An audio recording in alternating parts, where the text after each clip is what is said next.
Are you a current or future physician assistant wanting to learn more about finances? Then join me on this journey to become a PA the FI way. Hi, my name is Kat, and I'm a practicing certified physician assistant who will be your host.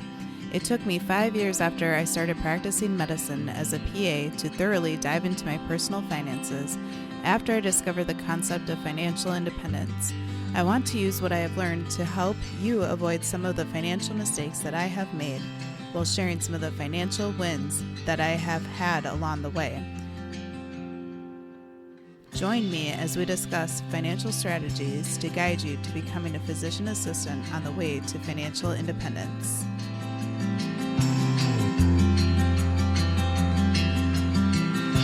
Welcome back, everyone, to the PA the FI Way podcast. I'm your host, Kat, and thank you so much for taking the time out of your day to take a listen to the episode today.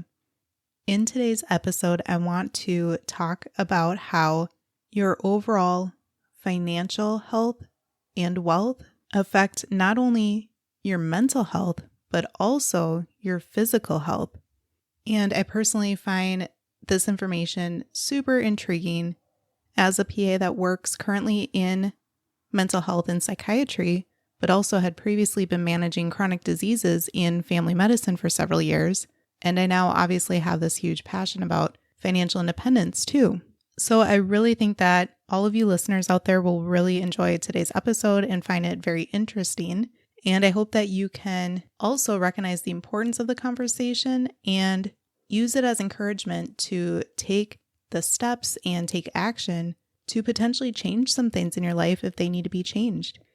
If you haven't already done so yet, go back and take a listen to episode 19, where I talk about the importance of investing in your health on your journey to financial independence, but I talk about how there are actually 6 generally recognized different types of health, and those include physical health, mental health, emotional health, social health, environmental health, and spiritual health. But this episode today generated from reading a few different articles that talk about the connection between how yet another type of health, your financial health, can actually impact your mental and your physical health. So let's get started. The American Psychological Association has found that nearly 3 in 4 adults worry about money. And they also run a campaign called Stress in America that focuses on different stress levels among the general public and the impact of stress on the population.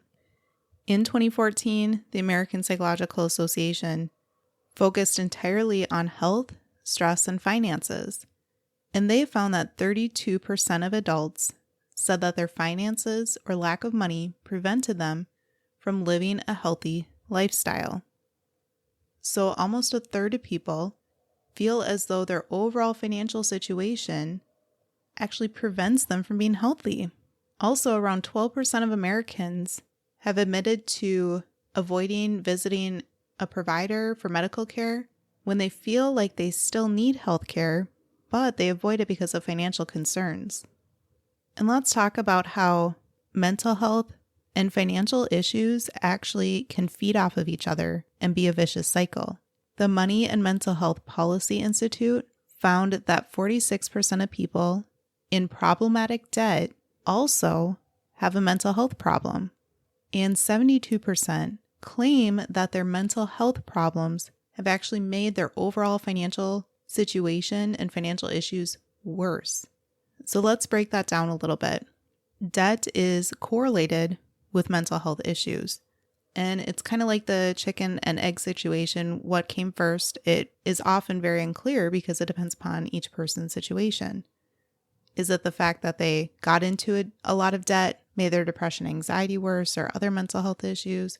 Or is it the fact that they had a lot of depression, anxiety, and they couldn't go to work very frequently or work well and do their job well, and that impacted their finances and caused them to go into a lot of debt? And then almost 3/4 of people feel as though once they do have mental health problems, that their finances just get worse. Again, if they're too down and depressed to even get out of bed in the morning, what type of motivation do they have to work and earn income? Or maybe their anxiety is so paralyzing that they feel like they can't leave their house to work as well. So let's talk about how, if you are both physically and mentally healthy, how your wealth could be impacted for the better. If you are doing well physically and mentally, you likely will have fewer office visits at the clinic and therefore have fewer medical bills.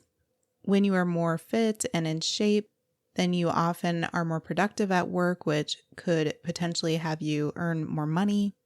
When you have lower levels of stress and less anxiety overall, you can often think more clearly and make better decisions.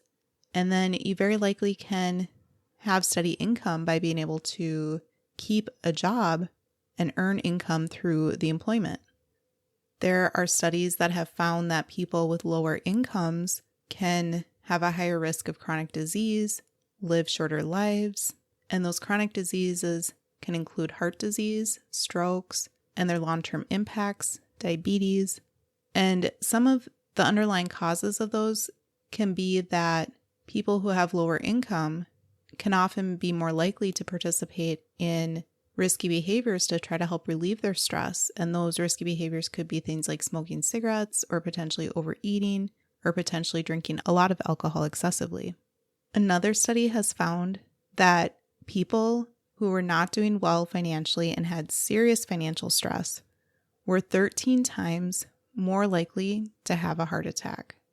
Financial stress can also lead to a 20% higher chance to have someone suffer from migraines. Additionally, your sleep could be impacted, and as you're well aware, if your sleep is not doing well, your mental health suffers. When your mental health isn't doing well, you can feel more down and depressed, you can feel more anxious, and you could be at a higher risk of substance abuse. If you're having these mental health things going on, then it can impact your relationships with others, therefore impacting your emotional health. Another study found that people who carry around unsecured debt, which can include things like credit card debt and payday loans, can not only have more stress and anxiety in their life, but also overall poorer physical health, including pain that actually can interfere with their daily activities. So the people who carry their debt with them over time and prolong that debt experience worse physical health later in their life. And those who consistently had high debt were 76% more likely to have pain that interfered with their daily life compared to those who did not have unsecured or bad debt. Even when people do work on paying down their debt over time, 50% of those types of people can still have pain interfere with their lives. Often people who might have a lot of unsecured debt may have it because of having had a medical emergency or having really low income over a long period of time in the setting of high inflation. And again, if they're having this chronic physical pain or more of these migraines or their mental health is suffering, then the amount of total income that they could earn might be less as well. So you can see how this is a vicious cycle, right? So what can help with this scenario is to try not to take on a whole lot of unsecured debt and getting in the habit of learning and implementing good financial habits as soon as you can help set you up for success for many future years to come. Having a robust emergency fund could be helpful too. You want at least 3 to 6 months worth of an emergency fund accessible. Some people may feel more comfortable having 12 months worth of expenses in their emergency fund, and some people even up to 2 years. It really depends upon what your comfort level is. I personally like to have my money invested more so that it's earning more, but a lot of people feel much more secure having a large emergency fund super accessible in cash so that they don't have to ever even consider putting anything that's a lot of money on a credit card. I hope this information encourages you to take action today to put steps into place to get your financial health overall at a stage that is best for you at this point of your life, and that you are able to work on your financial goals in the future. And although an ultimate financial goal of reaching financial independence where you can pursue any type of work or hobbies or pastimes that you'd like, because at that point work is optional, remember that on your way to financial independence, when you are setting yourself and your family up for future financial success, that frees up so many more options and lowers your stress significantly as well in regards to your finances before you even reach financial independence. And besides looking at your financial health picture right now, I also want you to take stock of both your mental health and your physical health. How is your mental health doing? Do you feel like perhaps you need to talk to a therapist or a counselor about your stress? Do you feel as though you've been pretty down or really anxious for quite some time and you feel like you want to talk about some medications? How's your physical health doing? Are you trying to prioritize eating nutritious foods full of vitamins and nutrients like lots of vegetables and fruit to help your mental and your physical health? Are you also trying to prioritize movement and activity with any type of exercise that can benefit both your mental and your physical health? Many of you who are listening today are likely in the medical field working as PAs, so you all know this, but I really like to talk to my patients about finding exercise that they feel like is easy for them to do, but also affordable. So there's free YouTube videos where you can exercise in the comfort of your home. You can go on a walk with a friend or family member or by yourself with your favorite podcast. Gentle stretching and yoga can help with your overall stress too. So there are multiple options. I really hope that you take the steps today to not only start or continue your journey to financial independence, but also to protect your mental health and your physical health along the way. And for those of you who may not be aware, I am offering one-on-one coaching if you are interested in having someone to bounce ideas off of where you could make different steps in your life to reach different goals for you, financially as well as overall for your life. I'd be happy to see if you feel as though we'd be a good fit for each other.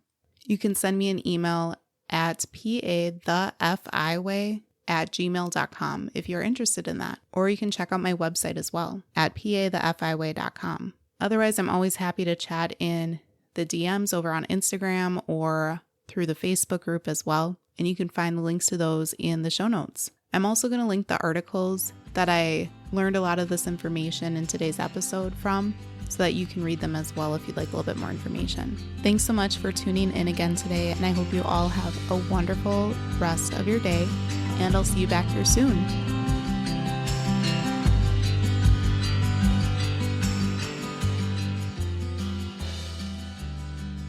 Thank you for tuning in, and I hope that you decide to continue to join me along this journey of becoming a PA the FI way. Please take a moment to press the subscribe button on the platform that you are listening to this on, but more importantly, consider sharing with another current or future PA that could benefit from the information that we reviewed in this episode. Take care and have a great rest of your day. Until next time.